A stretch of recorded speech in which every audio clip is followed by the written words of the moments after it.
So when we harvest the black soldier fly, they bring in those microorganisms. So they are also part of this. So when we add the water, they are also activated. To help do further decomposition. Exactly. The quail is one of the animals that can be fed on the black soldier fly land. So we have a formulated feed at different rations of the black soldier fly larvae. Okay. So that's what we are experimenting on. We have a feed that composes of soya bean and then the black soldier fly larva meal. So we are rearing the quails based on these percentages to see its effects on first of all the carcass quality, the organ quality, the egg laying properties, and then the yolk color. So those are the things we are experimenting on. Mainly the experiment is about just the feed that we you are giving to them, comparing whether with the black soldier fly, what's the result without it, and also based on the various percentages too. Exactly. Okay.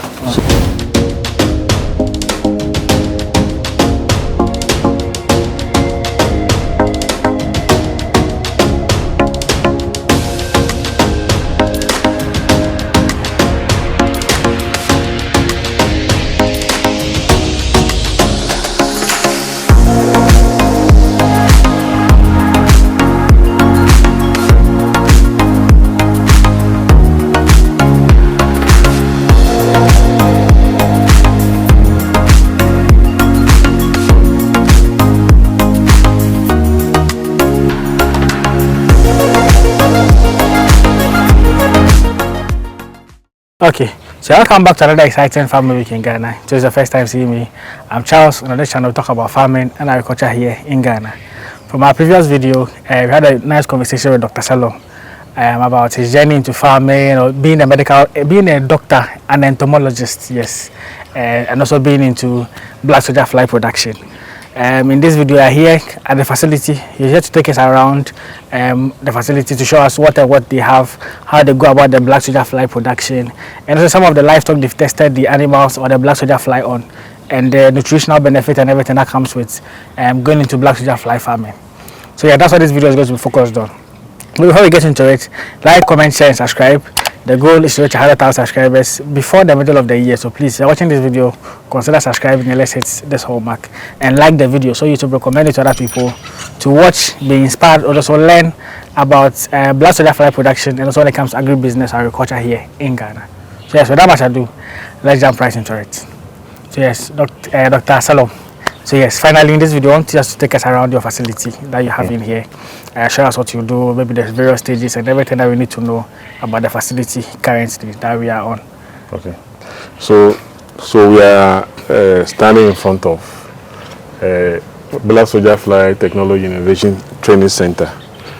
It's one of the units under Radiation Entomology and Pest Management Center of Biotechnology and Nuclear Agriculture Research Institute of Ghana Atomic Energy Commission. Wow. So here we actually concentrate on producing the black soldier fly and also training of people or interested people who want to learn about the black soldier fly production. So the facility houses, we have about 4 or 5 different rooms over here. We have the hatchery. We have the adult room, or that we call adulterium. We have the larva rearing area, or the larva room, or also called larvarium.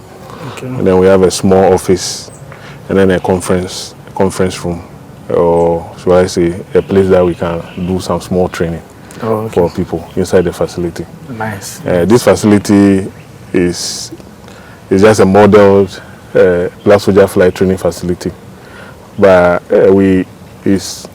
it's actually built for training. But if you are doing the production itself, probably you may not need some of the equipment and stuff. Other rooms that are attached. And you can also see that it's looking very elegant. Most black soldier fly facilities are not like this. Some are very modest. They don't do block works and all these nice designs with the pillars and all these things. But we do it so that it becomes much more like a training center for people. Yeah, it's good because someone will be thinking, oh, maybe before I do black fly, I have to build something like this. I can be able to. Yeah, it's good you at least explain that. Yeah. Okay. Right. So we can dash into the facility, and then we'll go through all the units, and then get to know how the production is done. Nice one. Also. Nice one. Nice one. All right. Sure. So follow me. So this is the first room. That's the room we refer to as the hatchery. Oh, okay. Hatchery. So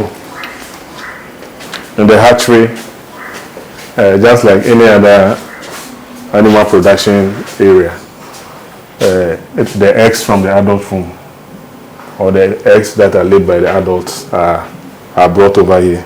Okay. And we prepare the eggs for incubation and then hatching. So that is what is done here. So the eggs are laid by the adults, which is in the next room. Okay. So we bring it over here. We actually do what we call harvesting of the eggs. Of the eggs. After harvesting the egg, we weigh. We weigh the eggs. I didn't make it like that for you too. Yeah, there are many. Oh, okay. So we weigh them, and then later on determine the quantities that will go into each of these bowls. Okay, so then from here, after 8 days, where do they go to? So after 8 days, they will go to the larvarium. Okay. So we'll go to the larva room where we are keeping them. Okay, sure.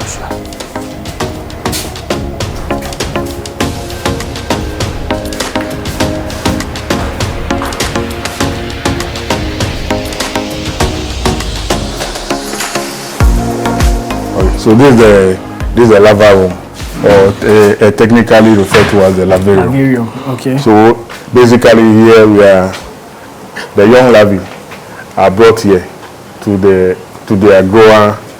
This is like a growing room, okay, or the grower stage of the black soldier fly. So the organic waste that we want them to break down is in this place, or to be put in the bowls for them to start working. So when it's 5 days old over there, we do what we call transfer. We prepare their first major food for them. Okay. So over here we use fruit waste, and then restaurant waste, okay, or chop bar waste, or the eateries. So we mix them in some proportion, 50-50, 70-50, depending on what we want to do, and then we transfer them onto it.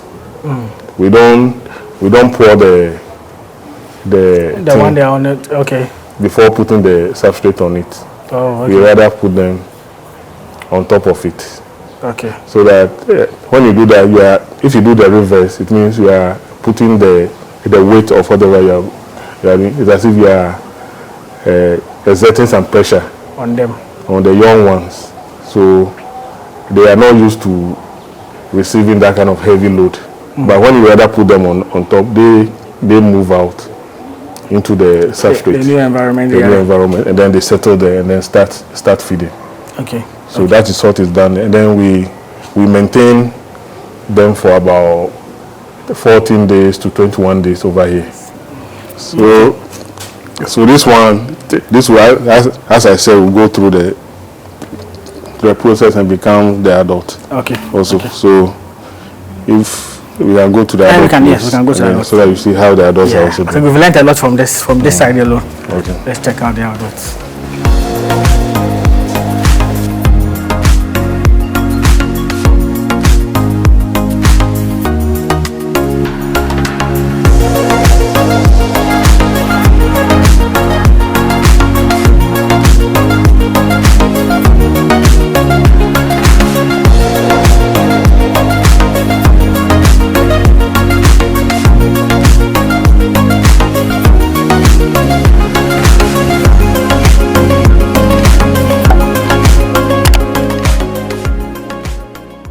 Okay. So this is a adulterium or the larva adult rearing place. Okay. So first of all, you just look at the roof. Yeah. You can see that there's difference in the roofing system. Yeah, here it's more transparent than this one. Yeah, it's like there's more light here, right? Yeah. And then the temperature. Actually, the temperature is 40 degrees and 38 degrees humidity, right? So you can see the temperature is higher than the humidity. Yeah. We expect temperature to be between 25 and 35. Oh, okay. But here is, and then humidity 60 to 80. So humidity is lower, temperature is higher. So this place is crazy. Oh. So, but the insects are strong. It is not. The good thing is the place is airy.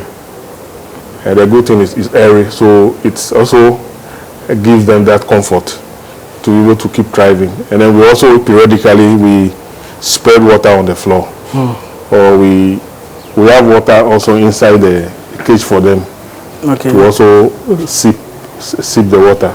Where's the water? So what we have over here? Isn't it this one? No, this one with the foam in it. Oh, okay, this one. So the water is absorbed by the foam, so that they can sit on the foam and then take the water. If you use water without the foam, they'll drown in it. Oh, okay. So you'll be killing your own flies. So this one, they land on it and then they sip on the water. So here is the double decker cage, and then this one is the single cages. There's difference. Here we have this is the larvae cage, and this is the dark room. Okay, the dark room you spoke about. So this is the dark room. So the bowl we have we have the pupa or the pre-pupae in it, we bring them here. Okay. To the leather, and stuff. To the leather pouch over here. Yeah. So between the larvae net and then the dark room, there's a slit, a hole. Okay. So that hole. Is it a space in between? The space. So that's the hole through which the adult will emerge. Okay. And then come here.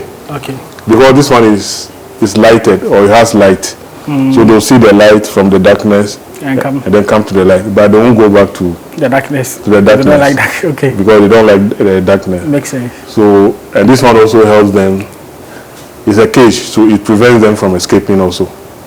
And they do a lot of mating inside the larvae net. So that's why it's called the larvae net. Larvae net. Larvae net. Okay. So they do the mating over here.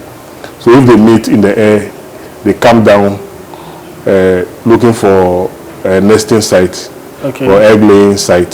So that's why we have egg collection devices made from wood door buttons. Door buttons. Like the door button that we have here. Okay, the wood there. So that's why we cut into shorter sizes. Oh, okay. And then we put them together. We use a rubber band to tie the two ends. But at the ends of the wood, there are some holes over there. So those small openings becomes entry points for the adults to insert the ovipositor or the egg laying device to start depositing the eggs inside the wood. So they do that around the entire surface or the edges of the wood. And then when we are ready, if we harvest on Monday, we come back in 2 days time, that is Wednesday, we'll harvest again. And then another 2 days, Friday, then we'll harvest.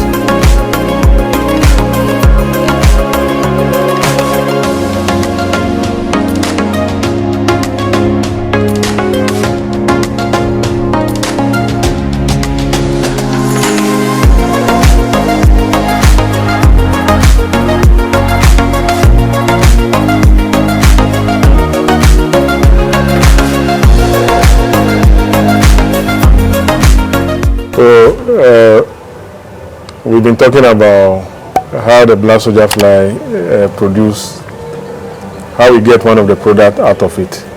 So apart from the feed, there's also the organic fertilizer part that we refer to as frass. Okay. So this area or this composting shed is where we do further composting of the frass. What happens is when the larvae feeds, we harvest it before it completely use the feed. Okay. So because of that, the excess feed in that bowl is not fully consumed or it's not broken down. Okay. So that's why we need to bring it over here for further composting. So what happens here is very simple. We deploy the normal composting process. We add water, we thin. We add water, we thin for a number of weeks. So by 60 days maximum, your flowers would have been ready. So when it's about 60 days, then we do what we call curing. Oh, okay. So we spread it like this for air on the floor. Yeah, so that the excess heat will also be dissipated. Okay. And then when we do this for about a week, then we just bag it and then sell it out or use it for crop production. Oh, okay. So it's a very simple process. Okay. So if I get you after, like, let's say 2 weeks, I get my larvae, I harvest, and I don't want to go extra to do the adult and stuff. I can, what is left, I come and pour it here. Yes. Then be adding water and just be turning it for 60 days. That's like 2 months. Yeah. And then later spread it like this. Right? Yes. Okay. So it's a very simple process. Yeah. As you said, normally these ones, they're like fine. Yes. I think earlier when you were saying that after you harvest it, it's like they become very fine. Yeah. So you can even tell from the way they look like. So this one, the other one over there is the traditional composting. Oh. So that one, the larvae has not worked on it. So it's going to take a very long time, about 6 months for that one to be ready. But this one will take 60 days. The only is just adding water, mixing it. Because the black soldier fly, and then there are some microorganisms which are also in the gut of the black soldier fly. They also help with the breaking down. So when we harvest the black soldier fly, they bring in those microorganisms. So they are also part of this. So when we add the water, they are also activated to help do further decomposition. Exactly. So it's a similar microorganism that also helps in doing this work. But BSF has done most of the work already. Oh, okay. So that's why the composting time has drastically reduced. It makes sense. Makes sense. So this one, it gets more faster and you get your feed too. So it's like when you do the black soldier fly, you get your organic fertilizer, which is decomposed quite faster, and also your feed too that you can use for like your livestock feed and stuff. Exactly. Okay. But it's like here you guys were trying to do an experiment on the two process or how? We also do the traditional composting. Oh, okay. So it's just the shed is just for composting. So this whole place. This whole place. So we are using a portion of it for further composting of the black soldier fly residue. Okay. And then we are also doing the traditional composting using municipal waste. Nice one. Okay. Nice. So from here, where do we go? So here we go and look at some of the animals that we use the black soldier fly larvae to feed, or we formulated feed using the black soldier fly larvae. Okay. We're going to look at the quail and possibly the broiler and the layer. Okay. So just to confirm, if someone wants some of the compost to buy, they can come and buy some from the facility. They can always contact me. Okay. We have a bigger facility also, but that one is at Nsawan. But if you contact me, I can always make arrangements so that you get that one also. Right. So his details will be in the video and the description side, just in case you want to reach out for further things as well. For training too, as I said, they do trainings as well. Exactly. Yeah, so trainings. Both private training and at least a generalized one. So whatever suits your need, you can reach out to him as well. So every details and stuff will be in the description side of the video, so you can reach out to them. So can we go to the next slide? Yes, you can go to the animal production unit. Okay, sure. So as I was saying, the quail is one of the animals that can be fed on the black soldier fly land. So we have a formulated feed at different rations of the black soldier fly larvae. Okay. So that's what we are experimenting on. We have a feed that composes of soya bean and then the black soldier fly larva meal. Okay. In addition to the other feed ingredients at different ratios. Oh, okay. So we have 0% which does not contain the black soldier fly, 10%, 20, 30, and then 40. So we are rearing the quails based on these percentages to see its effects on first of all the carcass quality, the organ quality, the egg laying properties, and then the yolk color. So those are the things we are experimenting on. So that's mainly for experimental purpose? Experimental purpose. And so far the experiment is almost at the end stage. I think by next week would have finished about 15 weeks of the experiment, and then we'll look at our data and then be able to tell which of the replacement levels of the black soldier fly larva meal performs better. So it's basically about that. Testing whether when you add black soldier flies to the feed, the results you get, and without black soldier flies, exactly. Makes sense. So the cages that we have, you can see we've written on them 0%, 10, 40, 20, and 30. So those are the things. So each of the cages have been replicated. Each of the treatment have been replicated, so that we have we able to do a very good data analysis and then come out with a very good finding. Oh, nice. That's an interesting research. So, but can I say this one is successful than this one because this one is bigger than this one? For the on the face level, maybe it may not be because of the feed. I don't know.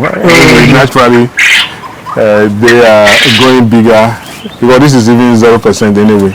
Yeah, so there's no black soldier fly. Yeah. But if you go to some other cages also, they are also looking bigger. Yeah. Some of the treatments that have black soldier fly in it are also looking bigger.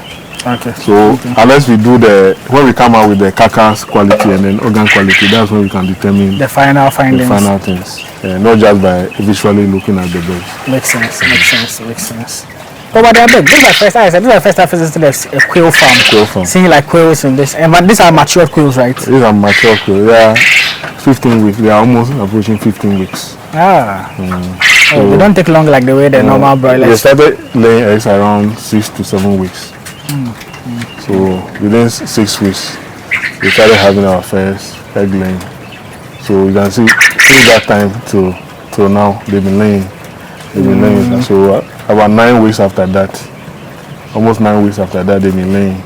After the 6 weeks. The 6 weeks. And that was their lifespan. It's something. They can. The last work we did, we didn't have a lot of them dying before we put them aside to repeat the work. So that one we just slaughtered them. They are very strong. They are small like that. No, they don't die easily like that compared to broiler. Okay, yeah. In terms of like just raising them and stuff, like they are disease resistant. They are disease resistant. Okay. Because these are wild birds. Yeah. They are wild birds, so they are adapted to any form of environment. It's not imported birds whereby we say maybe they are not disease resistant, but these ones are hardy. Okay. So the eggs, you can hatch them and get new ones from them. Yeah. So if by the work we are doing, we've removed the males out of it. So it's only the females. So the egg we are producing is not fertilized eggs. Unless we bring the males back, then we can produce fertilized eggs and then hatch them. And then increase the number. Makes sense. So now you buy the eggs, you buy the birds as they old, right? Yeah, exactly. They were very tiny. I'm wondering how they look. They are very tiny. If you see them, you're not able to handle them in your hand because they are very delicate. But in no time, they started growing. And this is how we have them. This is the adult stature. And they are strong. We don't give them any medication, nothing. Like the way the broilers and the layers, you have to give them medication. No, this one there's no medication. And sometimes maybe some people deworm, or some people give vitamin and those things. But we didn't do any of those things.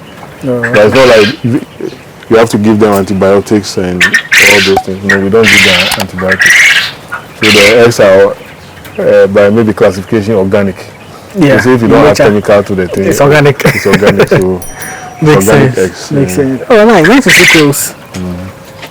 And it's in their mature form. Look how small they look like. And their meat tastes nice, right? Yes. And a normal bird. I've eaten. No, people equate them to like a flying bird. Okay. So when the size and stuff. When they cook the meat for you, you think it's normal flying bird that you are eating. Yeah. But it's still good. This way you can crack the bone together with the meat. Okay. It's tender. Everything is tender and it's also good meat. Like it tastes very nice.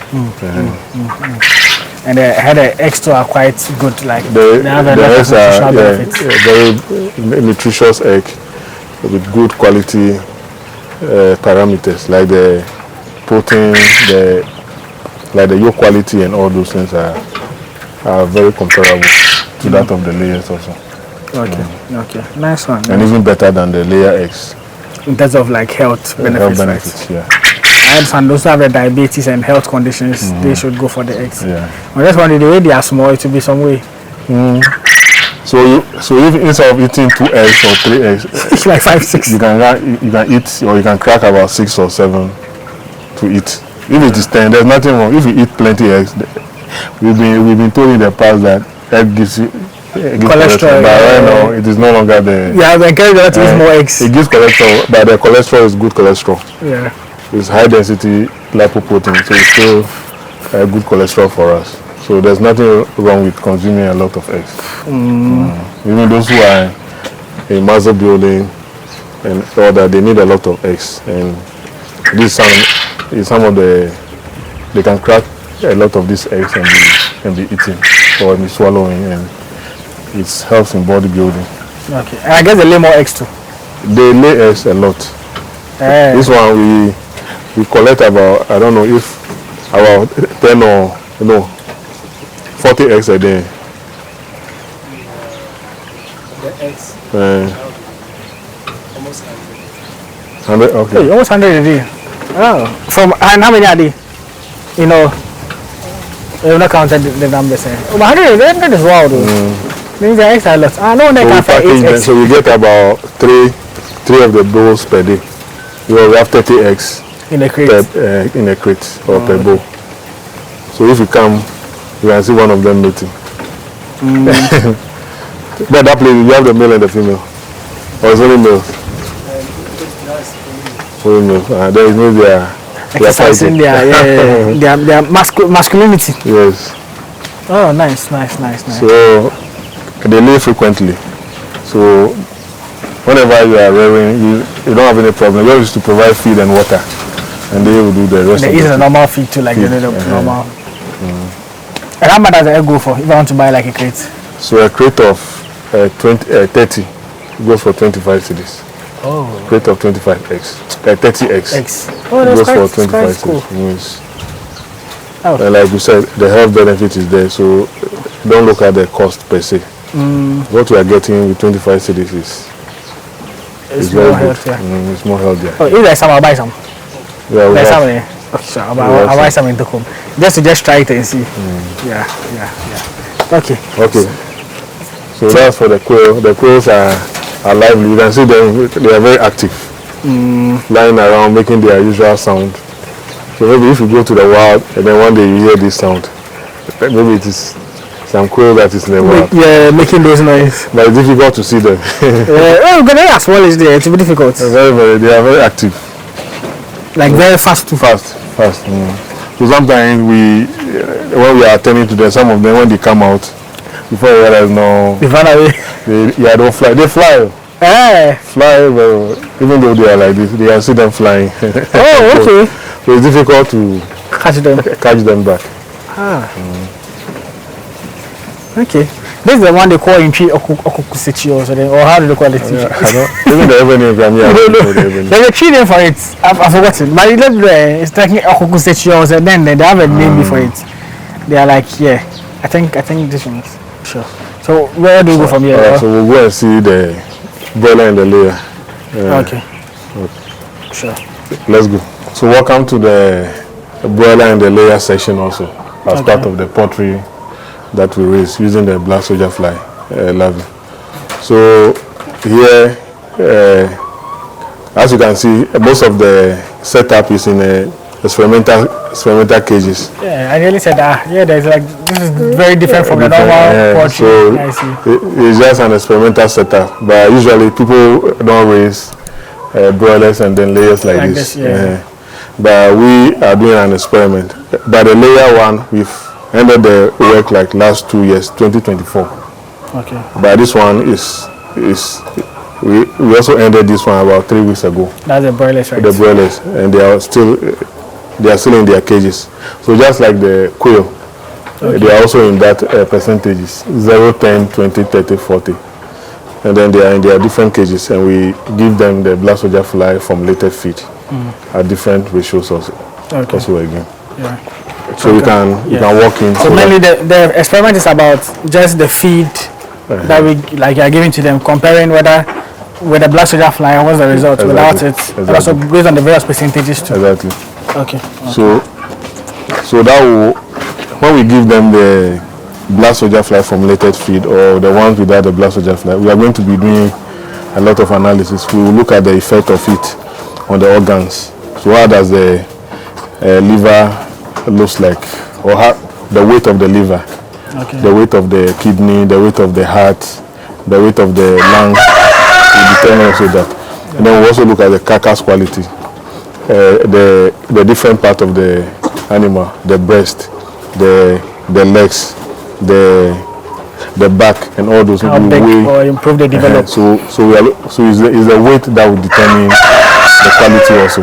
Okay. And then apart from that, we also did some nutritional sensory evaluation to look at the taste of the how it tastes like. Yeah, how it tastes like. Looking at the different treatments. So these are the things that we analyze, because that's what we informed the public as to which one is more desired. So if you do a blind test, and then you tell the people that this is so and so, but if they eat it, if it is boiled and then steamed, or steamed and then grilled, then we look at the panelists will come out with their own assessment, and then and that's what we can use to write a report on the sensory evaluation aspect of the best. But we also do the analytical side, looking at these qualities that I mentioned, the carcass quality, and then we also look at whether does it contain a lot of fat when we rear them with the black soldier fly. It's also part of the meat quality. We don't want to raise broilers with a lot of fat, so that determines also the quality also. And then we are also looking at the cost of formulating the fish, and then giving it to them also. So we are going to be doing and then the cost of raising the birds. So those are all the factors that you come in to be able to know whether if you use the black soldier fly formulated feed, is it cost effective? Is it something that will bring you a lot of profit after selling the birds? So if you remove the cost formulating the feed and then the cost of raising the birds, whatever you are getting back, are you going to have a loss or you are going to have profit? So those are the things that we're looking at. There's an extensive research, but it's good to just see the outcome and see how best the black soldier fly is playing a role when it comes to these things. So some of the birds at the end of the experiment, usually we're getting about 3 kg, like the live weight when we weigh them. And then the carcass weight, some 2.7, 2.5, which is considerably high. Yeah, for the broilers, right? For the broilers. So we are yet to get a full analysis done, but these are just some of the results that we are getting. But what would the findings be done? So maybe some of those of us who are interested in the outcome, we can maybe... I think by the end of April, we should have the full analysis and the report done by that time. So for the quails, the broilers, the layers, each of them? Yeah. It would be nice. And we can access it, is there a website you can access it on? How you can access it? Maybe when we publish it in a journal, then maybe you can get you have it, or you can read it. Like, it would be nice just to see the outcome and see how best it's effective for farmers to at least benefit from it as well. Yeah, that's true. Nice. Well, I like how you guys have done the structure. Just for, so you can see this one's on it, right? 24. So it means 40%, and it is replicated. This is the 3rd replicate. Oh, okay. So we have 5 replicates for each of the treatment. So if it is 0, it's replicated 5 times. If it is 10, it's replicated 5 times. 20, 5 times. What replications are 5? 5. And then the treatments are also 5. Okay. And each of the cages contain 8 beds. Wow. Okay. So that's what we did. Nice one. So we look at it from the time they were day old until they become 7 weeks. And these are like... So this one, they are 10 weeks now. Okay. Well, we ended the experiment about 3 weeks ago. Oh, okay. For these ones. Okay. So both the layers and the broilers. This actually is like the broilers, right? No, these are the layers. layers. There's broilers here. Yeah. So the layers also, same thing happened. It's only that in the middle cages we have dismantled them now.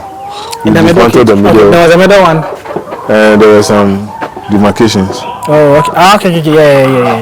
But since we finished the work, we dismantled it. Oh, nice. So now they are all together now. And these are how many weeks? This one they are approaching two years now. Hey, we can be sure that spent layers. Since 2024, we did this work for this one in 2024. Oh, okay. So they are approaching 2 years, and they are still laying eggs for us. And how much does the egg go for? 60 cedis per crate. Oh, very expensive. 60.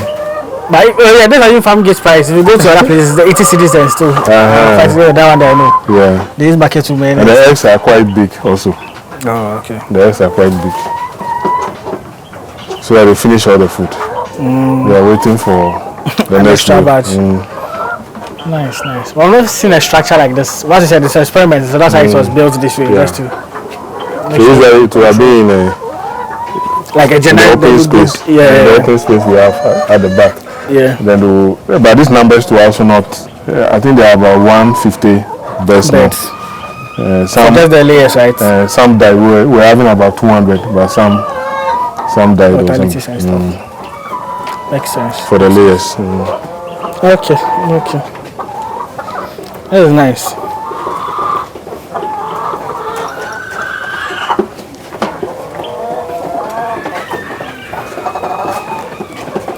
So the good thing to our layers is, they will be producing eggs for you.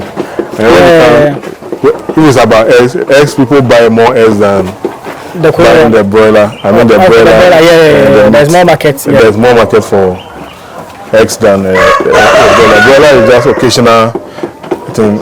So sometimes you produce the broiler, and then if you don't have market, then you start chopping your profit. Because you must continuously feed them, otherwise they'll lose weight. They'll lose weight, or some will even die. That's why more people choose layer farming than broiler farming, because layer is more profitable. Eggs, in Ghana, you consume a lot of eggs.